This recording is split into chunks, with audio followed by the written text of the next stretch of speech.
오늘은 신앙생활이 무엇입니까? 무엇인지 아십니까? 이런 제목으로 은혜를 나누려고 합니다. 신앙생활을 한마디로 말씀드리면 성령 받고 거듭난 사람, 예수 믿고 구원받은 사람들이 하나님 안에서 살아가는 삶을 가리킵니다. 5가지로 크게 구분할 수 있습니다. 신앙생활이 뭐냐? 예배생활, 말씀생활, 기도생활, 교제생활, 증거생활입니다.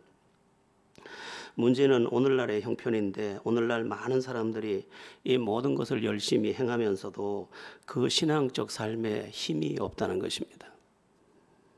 왜 그럴까요? 그리스도인들 가운데 열심히 없는 사람은 별로 없습니다. 예배도 열심히 하고 말씀도 열심히 배우고 기도도 나름 열심히 하고 믿음의 교제도 하고 가끔 전도도 합니다. 그런데 왜 우리의 신앙에 힘이 없습니까? 왜 신앙생활을 하는데 내 영적 삶에 힘이 없습니까? 그것은 마땅히 있어야 할 것이 빠져서 그렇습니다. 뭐가 빠졌을까요? 영적 삶의 생명이라고 하는 성령이 빠졌습니다. 기독교 신앙은 성령으로 시작해서 성령으로 끝납니다. 성부 하나님께서 우리를 구원하기 위해 예정하고 선택하셨고, 성자 예수님께서 우리의 죄를 대속하셨고, 성령 하나님께서 우리에게 믿음을 주며 우리로 하여금 영적 삶을 살 수 있는 힘을 공급해 줍니다. 그런데 그 성령이 빠졌다 그러면 힘이 없는 것입니다. 그러니까 우리의 신앙생활, 제가 말씀드린 5가지 신앙생활 그 가운데 반드시 하나도 빠지면 안 돼, 한 곳에도 빠지면 안 되는 것, 성령의 역사가 반드시 그곳에 있어야 하는 것입니다. 성령은 그리스도인에게 있어서 생명과 같습니다. 성령 없는 열심은 어쩌면 우리를 지치게 만들지 모릅니다. 예배하다가 지치고 기도하다가 지치고 말씀 배우다가 지치고 또 사랑의 교제를 하다가 섬기다가 지치고 전도하러 갔다가 자기가 먼저 지치고 그런 일들이 얼마든지 일어날 수 있습니다. 또 성령 없이 하는 그런 신앙생활은 습관만 남게 돼서 예배도 습관적으로 하고 성경도 그냥 습관적으로 그냥 읽고 기도도 그냥 습관적으로 하고 교제도 그냥 의무적으로 하고 증거하라고 하니까 그냥 가끔 가다가 예수 믿으세요 이 말 정도밖에 못하는 것입니다. 본래는 그렇지 않습니다. 우리의 신앙생활은 제가 말씀드린 이 핵심이 되는 신앙생활 5가지는 우리를 매일매일 일으켜야 됩니다. 그러니까 이 신앙생활이라고 하는 이 제가 원래는 6가지를 5가지로 구분했고 이렇게 나누어 봤는데 이것이 실제적으로 우리의 생활이 될 때 이것은 우리를 날마다 새롭게 해야 하는 것입니다. 신앙생활을 하면 새롭게 돼야 하지 않겠습니까? 신앙생활을 하는데 지친다. 신앙생활을 하는데 더 힘들다. 신앙생활을 하는데 습관만 남았다.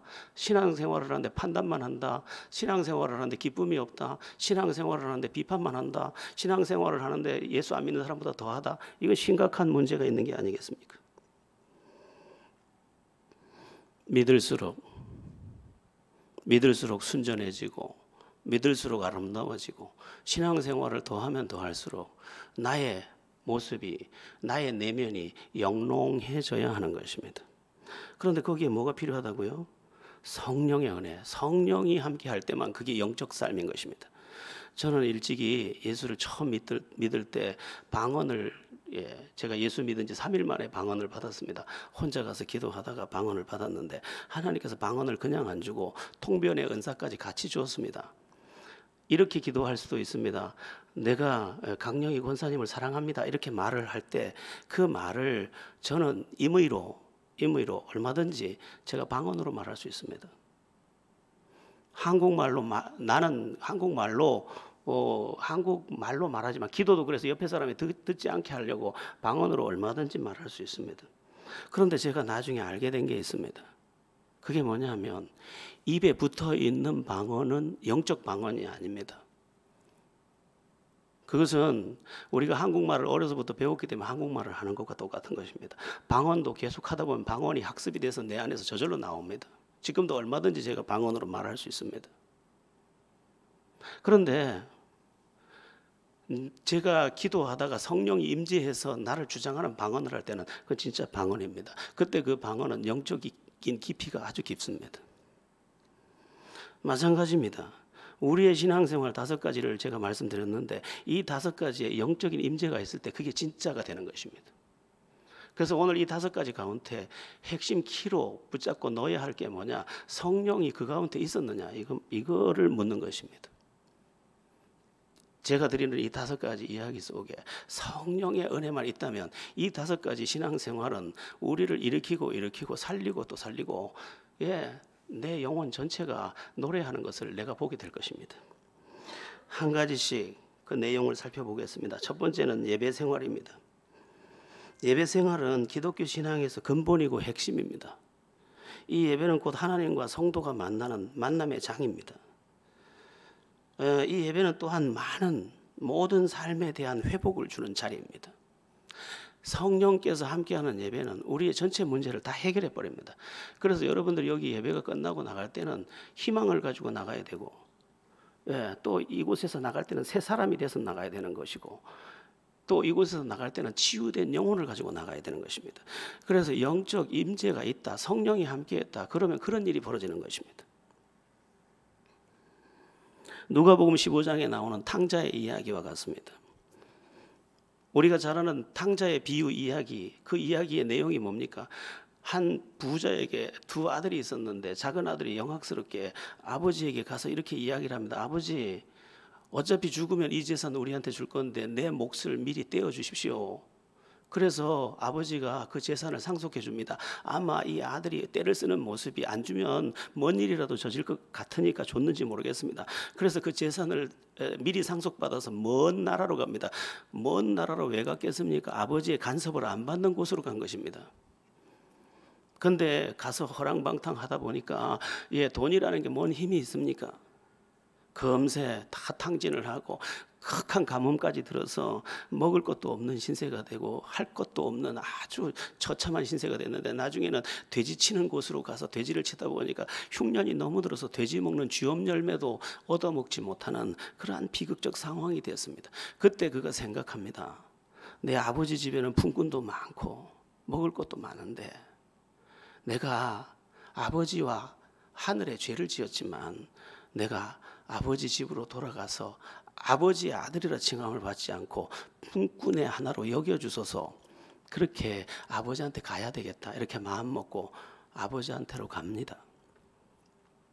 그런데 성경에 보면 아직도 저만치 상거가 거리가 먼데 아버지가 먼저 기다리다 알아보고 와서 이 긍휼히 불쌍히 여기면서 이 아들을 안아주고 또 옷을 입혀주고 신발을 신겨주고 가락지를 끼워주고 살찐 송아지를 잡아서 잔치를 열어주고, 그리고 하는 말이 이는 내 죽었다가 다시 살아난 내 아들이라. 이렇게. 여러분, 그 이야기가 어떤 큰 부잣집에 2 아들이 있었는데 둘째 아들이 방탕하다가 다시 돌아왔다, 이 얘기를 하는 겁니까? 우리 이야기를 하는 것입니다. 너희가 나에게 돌아올 때 내가 너희를 안아준다. 너희가 내게 나올 때 나는 새 옷을 입혀준다. 너희가 내게 나올 때 가락지, 신분을 회복시켜준다. 네가 나에게 나올 때 나는 너에게 잔치를 열어줄 거다. 그 말씀을 어떤 부잣집 아버지와 2 아들을 비유로 말씀하는 게 아니겠습니까? 여러분, 예배가 그런 겁니다. 정말 허랑방탕하고 죄짓고 살던 세상에서 이제 예수님을 통해서 아버지께 돌아갈 길을 얻고 이제 내가 믿음 아니면 길이 없다 생각하고 아버지 앞에 나와 예배하는데, 그 예배의 자리에 나왔더니 냄새나는 이 몸, 죄 많은 이 몸, 누가 보면 내 죄를 다 알아볼 것 같은 이 비참한 나를 하나님께서 먼저 알아보고 와서 안아주고, 새 옷, 의의 옷을 입혀주고, 그리고 가락지를 끼워서 그 신분을 회복시켜주고 그를 위해 잔치를 열어주는 것, 그게 우리의 예배인 겁니다. 예배는 종교 행위가 전혀 아닙니다. 단 전제가 있습니다. 성령이 그 예배 가운데 계셨느냐는 것입니다. 우리가 흔히 쓰는 예배 드린다 이 말도 사실은 잘못된 말입니다. 우리가 이제 하나님께 어떻게 예배를 한다라는 말을 하느냐, 존칭어를 써야지. 그래서 예배 드린다는 표현을 쓰는데 그렇지 않습니다. 성경에 그렇게 안 나와 있습니다. 왜 예배 드린다라고 하면 안 되냐 하면 일방적이기 때문입니다. 예배는 쌍방입니다. 우리가 하나님 앞에 나아갈 때 하나님이 우리를 향해 나옵니다. 우상에게 뭔 예물을 드릴 때는 그냥 드리는 겁니다. 받을 대상이 없기 때문에. 그러나 하나님은 살아계신 하나님이기 때문에 우리가 당신을 향해 나아갈 때 당신은 은혜를 가지고 우리에게 다가오십니다. 아니 우리가 저 문 앞에 들어설 때 하나님이 먼저 와서 우리를 안았는데 우리가 눈치를 채지 못했을 수도 있습니다. 그래서 예배를 가리켜서 예수님도 뭐라고 말합니까? 예배하는 자는 영과 진리로 할지니라. 단어를 일부러 고의적으로 바꿔 쓴 겁니다. 예배 드리는 자는 이러면 참 듣기가 좋고 편한데 예배하는 자는 이렇게 하는 것입니다. 성경 어디에도 그걸 안 바꿔 놨습니다. 왜? 이거는 상호적인 거예요. 여러분, 어떤 여자가 어떤 남자를 사랑해가지고 가서 막 뽀뽀를 하고 막 매달리는데 남자가 가만히 있어요. 이거는 내가 입술을 들인 겁니다. 그런데 그도 나를 와락 안고 그도 같이 뜨겁게 입을 맞춰 옵니다. 그러면 사랑한 겁니다. 그건 우리가 예배할 때 우리가 느끼지 못하지만 하나님과 우리는 스파크를 일으키며 뜨거운 신령한 사랑을 하게 되는 것입니다. 그래서 예배라는 단어에 보면 세 번째 단어가 입맞추다라는 단어로 되어 있습니다. 우리가 무릎을 꿇고 그 손에 입을 맞추는 거고 그는 나를 안아 받으시는 것입니다. 여러분, 주님이 하신 말씀을 잘 기억해야 합니다. 예배하는 자는 영과 진리로 할지니라. 그 가운데 성령이 있어야지 진짜인 겁니다. 여러분, 습관적으로 매일 예배하면 무슨 의미가 있습니까? 언제 끝나지? 또 오늘 목사님 설교를 길게 하시네. 오늘 찬양 진짜 좋다. 기도는 왜 또 저렇게 길지? 그런 게 아니고 이 가운데 생명이 있어 나를 그냥 잊어버렸어요. 그리고 주님 안에 탁 안겨버렸어요. 그러다 보니까 주님이 어떤 분입니까? 우리를 창조하신 분이에요. 그 창조하신 분이 만지면 어떻게 되겠습니까? 고쳐지는 거예요. 마음도 고쳐지고 생각도 고쳐지고 가치관도 고쳐지고 인생의 목적도 고쳐지고 내 잘못된 생각도 다 고쳐지는 그분이 안아주시면 창조주의 손이 나를 아는 거예요. 여러분, 창세기를 읽어보세요. 창세기에 창조의 장면이 나오는데 하나님의 신은 수면에 운행하시니라 이렇게 됐어요. 운행했다는 말은 품었다는 말이에요. 그러자 천지가 태어났어요. 하나님께서 우리 예배하는 곳에 오셔서 우리를 딱 사랑으로 덮으소서 해서 우리를 딱 덮을 때 우리가 새 창조가 일어나는 것입니다. 그래서 예배를 가볍게 하면 안 됩니다. 예배를 기획해서도 사실은 안 됩니다. 예배를 시스템화해서도 안 됩니다.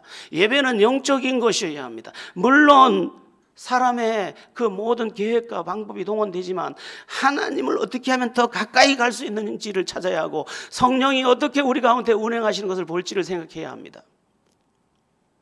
제가 어제 두 분 전도사님한테 부탁을 했습니다. 미리 와서 기도하고 안내를 나가라. 그래서 저 입구에서 두 분 얼굴 보고 벌써 은혜 받게 해라. 그리고 이 문을 열고 들어올 때 성령이 자기를 안아주는 것을 알게 해라.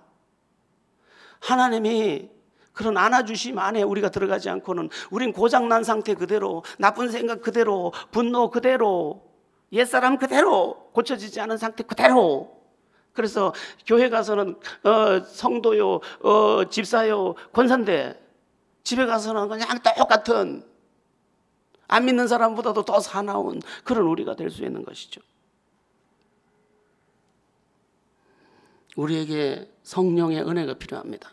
성령의 은혜가 필요하기 때문에 여러분 중보적 기도가 많이 필요합니다.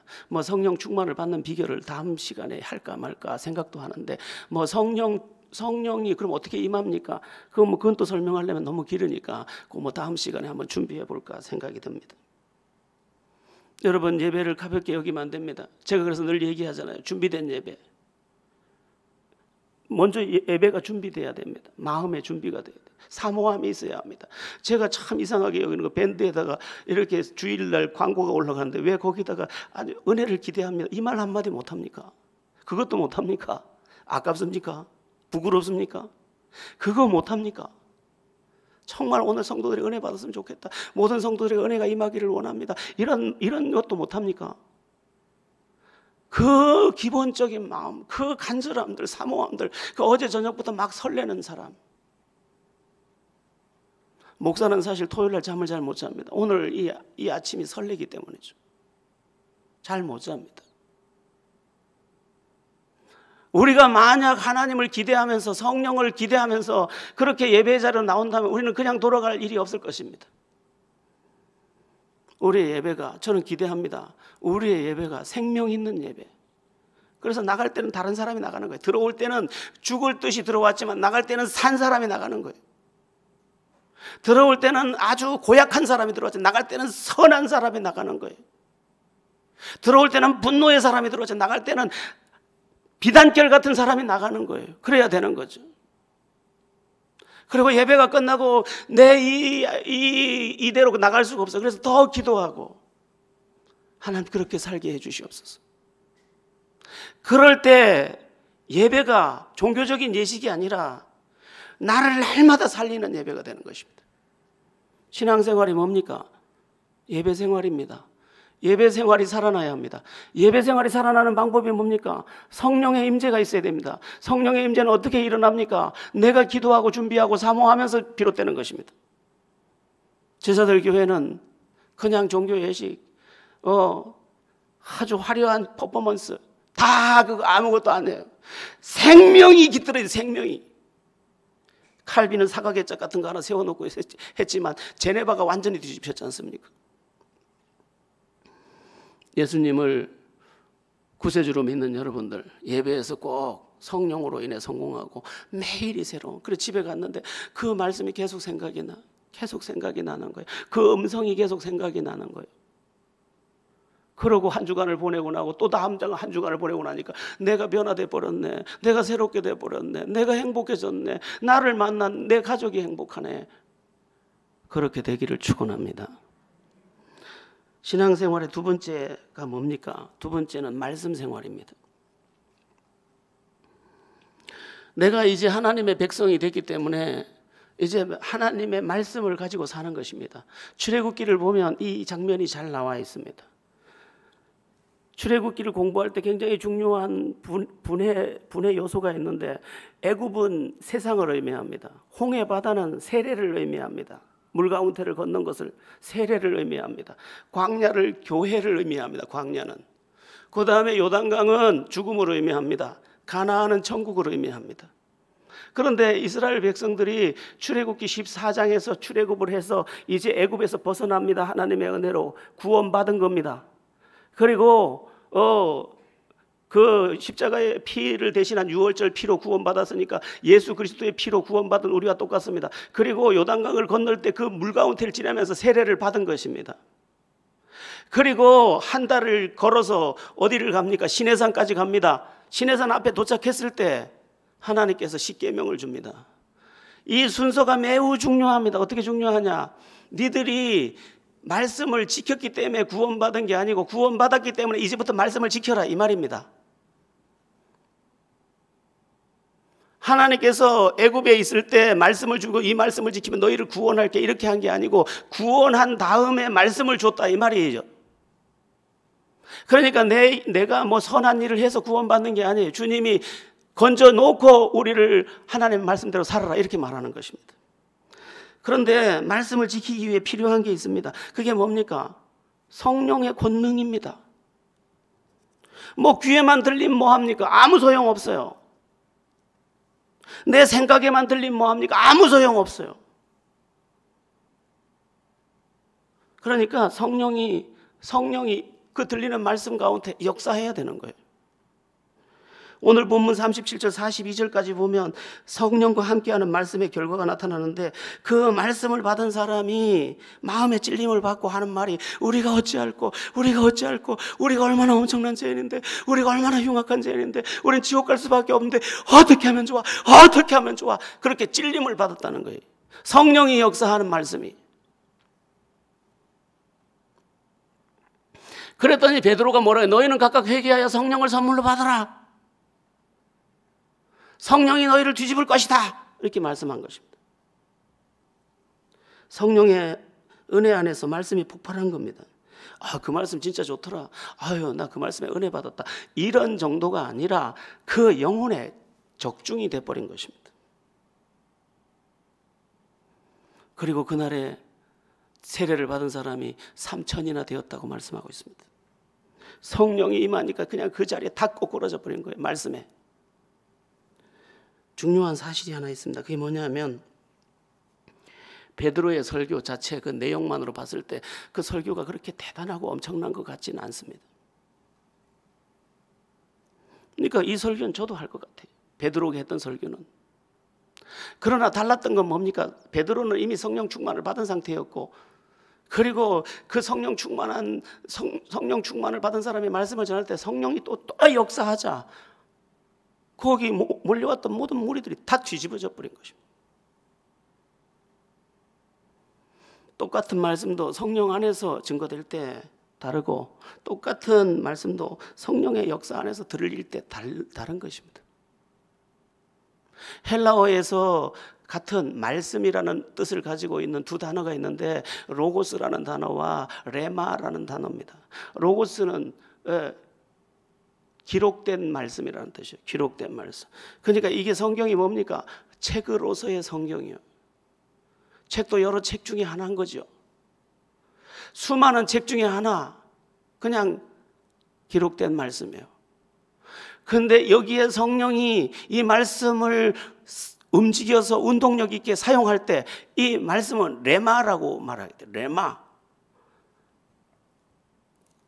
레마가 뭐냐? 생명의 말씀. 가서 사람을 확 살려버리는 거죠. 베드로를 통해서 증거된 말씀이 레마였습니다. 레마. 여러분, 저를 위해 기도 많이 하셔야 합니다. 제가 성령에 충만해서 말씀을 전해서 내 입술에서 나가는 말이 여러분에게 도착할 때 레마로 도착을 해야 되는 거예요. 제가 시시한 말이나 하고 어떤 좋은 예나 든다고 해서 좋은 게 아니에요. 제 말이 가서 여러분을 살려야 되는 거죠. 여러분의 영혼을 살려야 되는 것입니다.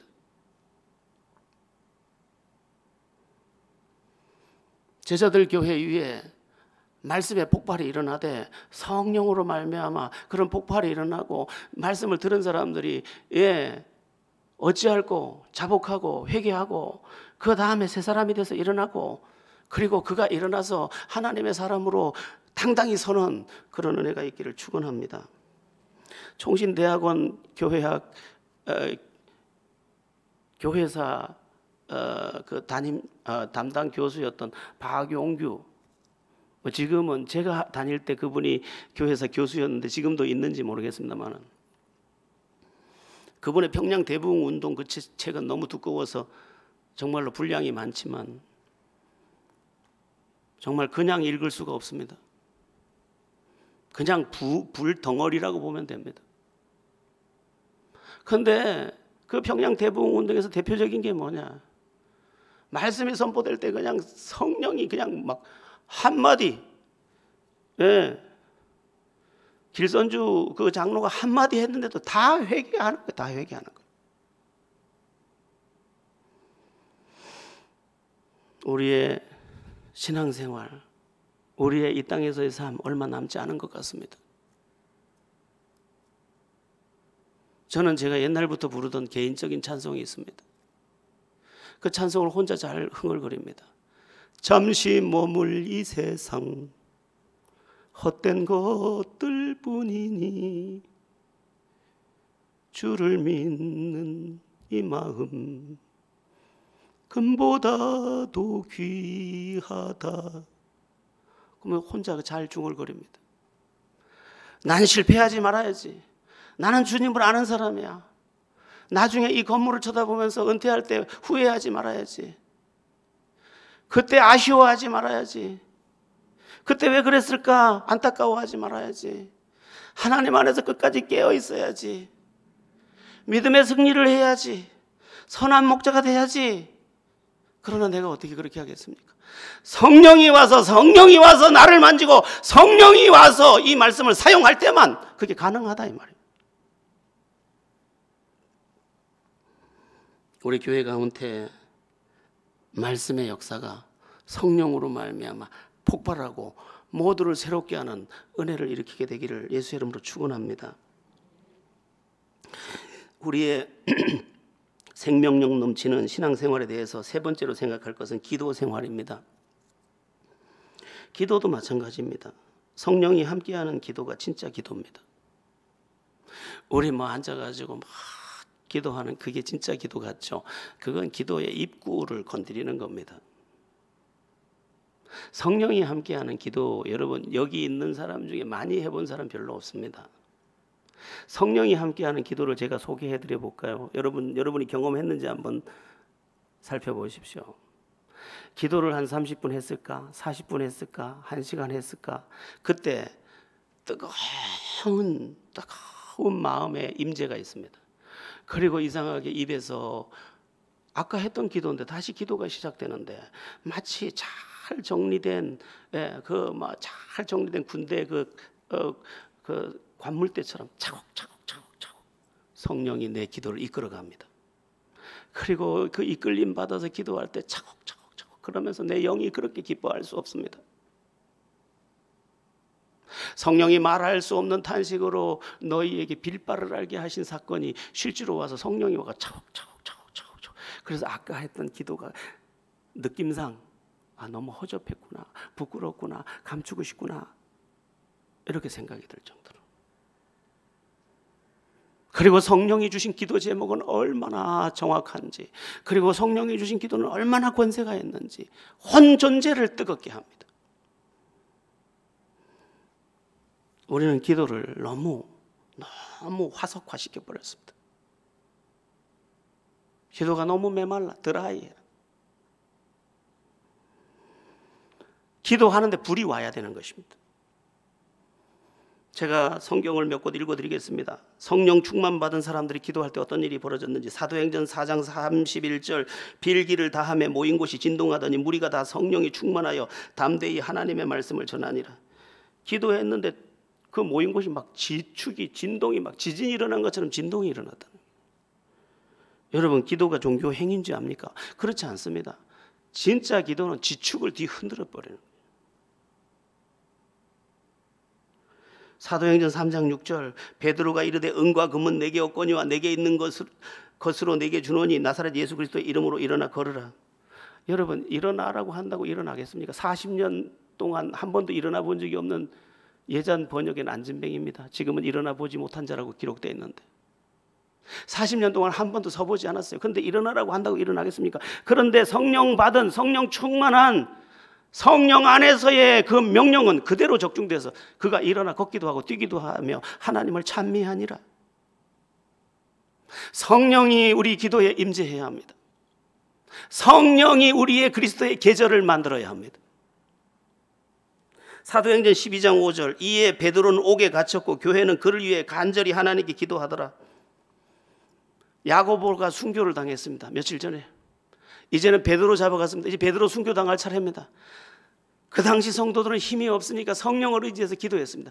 그 성령을 의지해서 하는 기도를 하나님께서 받으시고 천사를 보내버렸습니다.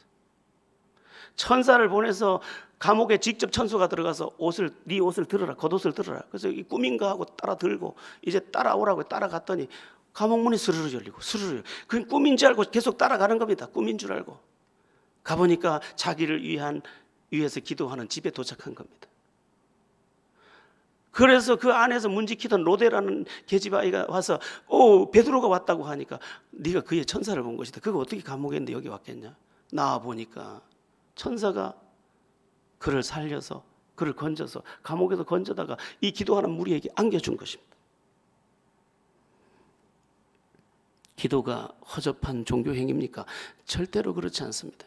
우리는 더 깊은 기도 안으로 들어가야 합니다. 말세가 되니까 이렇게 제외시키는 게 너무 많아요. 너무 많이 잘라내버렸어요. 가지치기를 너무 많이 하면 죽는 나무가 되는 것처럼 오늘날 기독교 신앙이 너무 많이 잘라버렸어요.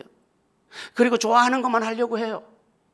그러나 기도를 빼고 어떻게 우리가 능력 있는 크리스찬이 되겠습니까?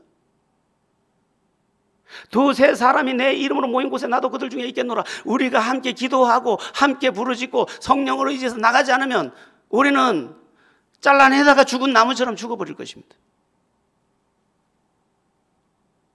사도행전 16장 25절 26절 한밤중에 바울과 실라가 기도하고 하나님을 찬송하며 제수들이 듣더라. 이에 갑자기 큰 지진이 나서 옥토가 움직이고 문이 다 열리며 모든 사람의 매인 것이 다 벗어진지라. 억울하게 감옥에 갇혔는데 거기서 찬미하고 기도했는데 그 성령을 의지해서 했던 기도가 자기 결박을 끌어버리더니 감옥 문을 열어버리더니 옥문을 다 그냥 제쳐버리고. 우리의 기도 생활에 왜 이렇게 힘이 없습니까? 우리의 기도는 이렇게 하는 사람이 있다 그래. 응답 안 하실 줄로 믿습니다. 그러나 마음이 불안해서 왔습니다. 우리의 너무너무도 비참한 이야기, 너무너무 가련한 우리들의 이야기가 아니겠습니까?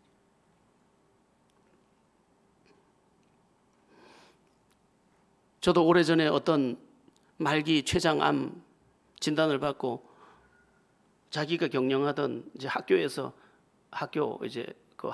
그런 어떤 장사를 하던 분이었는데 그 장사하던 것도 며느리한테 다 물려주고 죽을 날을 기다리던 권사님을 제가 찾아갔습니다. 근데 가보니까 얼굴이 아주 그 돌아가시기 전의 모습인데도 깔끔하고 또 원래 그 모습이 예쁘신 분인데 아주 예쁘장하게 앉아 계시더라고요. 그 제가 가니까 이제 저를 이제 이미 소개를 해놓은 상태니까 저를 알아보고 아이고 목사님 번거롭게 여기까지 오셨습니까? 그래서 아이고 참 이게 췌장암 얘기 들었습니다. 아이고 그랬더니 그분이 저를 쳐다보면서 아이고 목사님 뭐 험한 세상 이만큼 살면 됐습니다. 저 하나님 품에 가서 뭐 영원히 쉴 수 있어서 좋죠. 근데 그 말을 하는데 너무 마음이 아파요. 그래서 제가 이렇게 말했습니다. 권사님, 저는 능력 있는 목사도 아니고 뭐 그런 어떤 유명한 목사도 아니지만 제가 한번 기도해도 되겠습니까? 기도해 주이소. 그리고 아주 그 자태가 아직도 기억이 나요. 어떻게 곱게 그렇게 머리를 디미는지.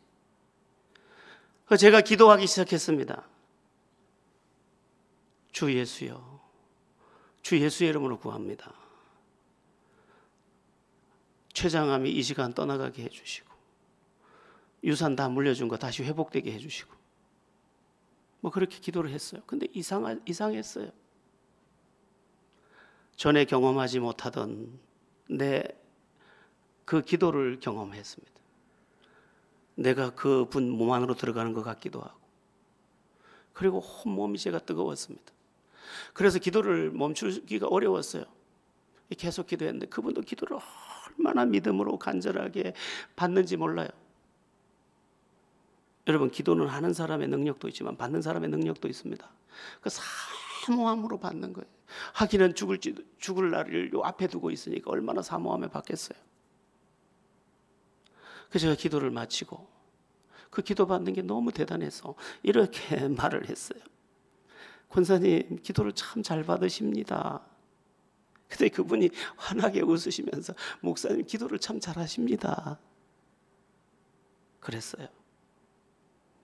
그리고 너무너무 미안하게 너무너무 아쉽게 왜냐하면 저분은 돌아가실 분이니까 아주 문을 닫는 게 너무 미안해서 이 문이 닫히면 당신의 이 땅의 삶도 닫히는 것 같아 너무 미안해서 문을 닫고 또 뵙겠습니다. 그러고 왔어요. 한 달이 지났어요. 2달이 지났어요. 3달이 지났어요. 1년이 지났어요. 2년이 지났어요. 다 나으신 줄 믿으시기 바랍니다. 여러분 사과 한 상자에 30만 원짜리 잡숴보셨어요? 저는 먹어봤어요. 그분이 고맙다고 30만 원짜리 사과를 보내셨대요. 20개에 30만 원, 한 개 얼마야 이거? 너무 비싸.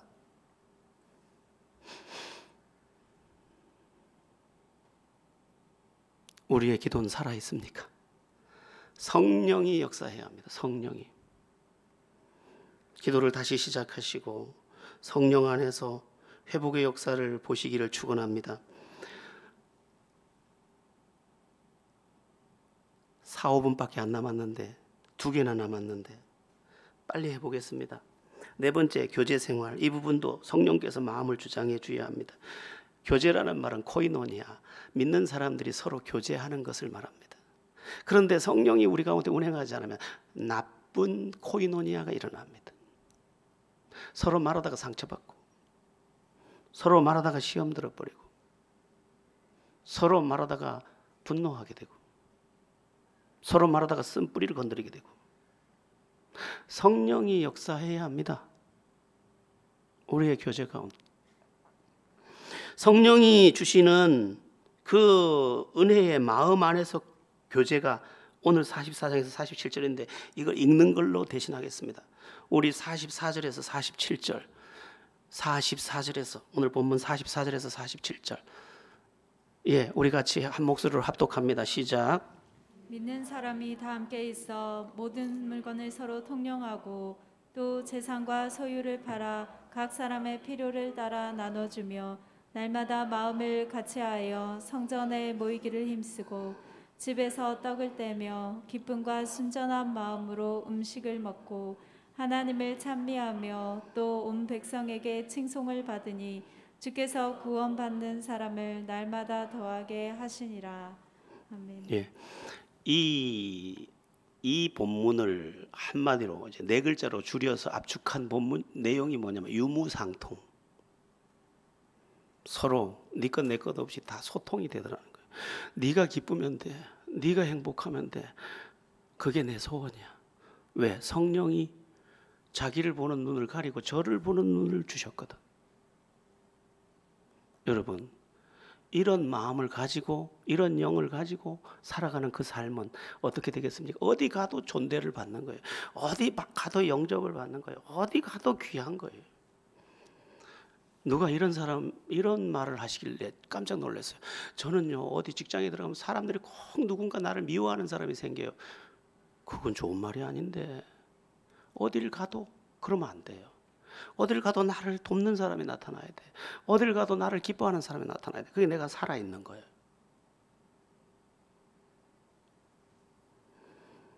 그리고 성령이 함께한 그 코이노니아는 가깝고 먼 거리에 은혜를 끼칩니다. 가족들 간에도 사랑을 나눌 수 있습니다. 그 친밀함, 그 위대함. 제가요, 이런 말 하면 또 집에 가서 집사람한테 혼날 텐데 해볼게요. 혼날 각오하고. 어떤 사람이 말기암이 돼서 병원에서 진단을 받았는데 수술이 안 되니까 집에 가서 맛있는 거 먹고 그래 구경하고 싶은 거 구경하시고 그렇게 계십시오. 이렇게 진단을 받았대. 그래서 그 남편이 그 말을 듣고 아내를 들고 울면서 이제 좋은 음식 먹이러 다니고 좋은 구경 시키느라고 다니는 거예요. 근데 제가 깨달음이 타고 왔어요. 아니 어차피 우리 다 죽을 건데 그거 미리 하면 안 돼? 그래서 나는 우리 집사람 보고 여보 집에 가서 편히 쉬고 맛있는 거 많이 먹고 또 구경 많이 하라 해서 내가 시컷 구경시켜줄게. 시컷 먹여줄게. 뭐 먹고 싶어? 어디 가고 싶어? 가지도 못하는 주제에 또 그렇게 합니다. 여러분 깨달음은 그런 거예요. 지금 좋은 거 먹여주면 안 돼요? 지금 좋은 거 구경시켜주면 안 돼요? 얼마나 볼 건데? 얼마나 먹을 건데? 성령은 바른 깨달음을 줍니다. 그래서 우리의 교제가 멀고 긴 그 간격 안에 아름다움을 만들고 그래서 내가 좋은 인생을 살게 되는 것입니다. 여러분들도 코이노니아를 회복하고 영적 코이노니아 안에서 행복하길 바랍니다. 마지막은 5번째 증거생활. 빨리 안 하면 마저 죽을 것처럼 지금 쳐다보고 계신데 예, 신앙의 마지막 5번째 영역 증거생활입니다. 예수 믿으세요. 예수 믿으세요. 우리 다 해봤잖아요. 근데 전부 송창식처럼 대답하잖아요. 안 들려. 왜 그럴까요? 성령이 그 우리의 증거생활 가운데 역사하지 않기 때문입니다. 성령이 역사하니까 뭐 갑자기 3,000명이 세례받고 5,000명이 허다한 무리가 더했대. 우리 교회가 살아있는 교회가 되면 전도의 문이 열릴 것입니다. 사도행전 4장 베드로의 전도는 기적과 동반됐습니다. 사도행전 7장 스데반의 전도는 순교를 동반했습니다. 8장 사마리아의 선교 빌립을 통해서 사마리아 온 지역이 진동했습니다. 9장 사도행전 9장 저 핍박자 사울이 뒤집혀서 바울이 되어버렸습니다. 사도행전 13장 안디옥 교회가 세워지면서 전 세계 복음화를 이뤄버렸습니다. 성령이 역사하면 전도의 문도 열리고 나도 전도의 도구가 되는 것입니다. 여러분, 오늘날 크리스찬들은 지쳐 있습니다. 예배하다가 지쳐버리고, 말씀 배우다가 지쳐버리고, 기도하다 지쳐버리고, 사랑하다 지쳐버리고, 전도하다 지쳐버리고. 왜? 정상적이지 아니었거든. 성령의 임재가 없었거든. 성령 없는 모든 것들이 우리를 허무하게 하는 것입니다. 성령님, 성령님. 그래서 기도할 때도 성령의 은혜를 먼저 구하는 거예요. 예배할 때도 성령의 은혜를 구하는 거예요. 모든 것 속에 성령을 부르는 거예요.